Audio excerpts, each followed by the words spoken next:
Wakwa bafe yentwan samne so emawa na ye World Contraception Day se obehwe wawotwa na wawode na bebo ho ban anaso mpo se woni be ma behie mu na behwe na nyinsan ma anase be ma na obeda se do befa abo ne ho ban ni nyina mu nchechemu no ye ne mpanifo bi ye sefata de ho afuto atwetwe nkomo a watufu sei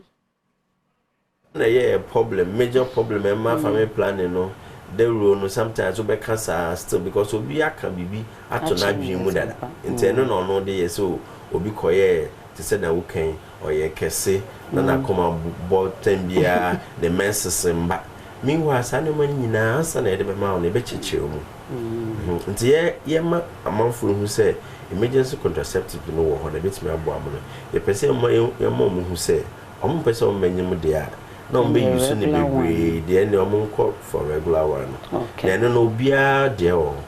you are the BFN no medical eligibility criteria that means say oba ye be hwe I bisa atoto wano I examination we so okay one way na be fit we na be fit obi o ha na onim e bia onim so obi aye bia boa ni to ba o so me pe we but e bia ono no emboa okay afi yen ka ye mayo ano de adolescents na omubi etumi enum emergency contraceptive and contraceptives in general no no ye no ye for so but enim say awufo bebre e na omo pese o beti say omo ma no omo ka ho krasem but enim say nkora no omo ye mpamu agro no omo so mo dibi enye sa nti the only thing is say itimi mo mo ti ase say eni say ka we because won't do baby say we no but say bia na obeye dia enokra ma menka ni you emergency contraceptive and contraceptives in general ebetumi esi obi awo ho kwan there NC awo mi akwa de bia ye ka say anytime what they prevent pregnancy anytime opeso benyinsen bia obejai ujaya obenyinsen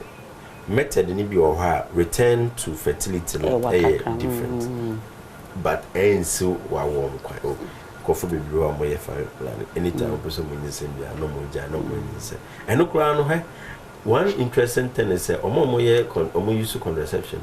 unye jaya na nyinsen aba so no so sexually active dia na wako facility wako ho nurse means oh I'm sexually active menye emergency na wo obe take you through the options have no choose to be family planning so dia ne bo onye den enti me ka chairman no say mema na eba no so omo nri sa ade we yo no mama na re dia body ne mama emergency contraceptive na ema no bebre emergency contraceptive pills na mema ya mamu ore mu enye sebe ma be ma ware we no ka chonso no nso nche condom se no nso be bom ho ban se na be ya akwala bi amba nti a chaw pa me de mam no se ma se mo beri we bi nada juwada ukwada memene nda die anka afin na o de ware ayetu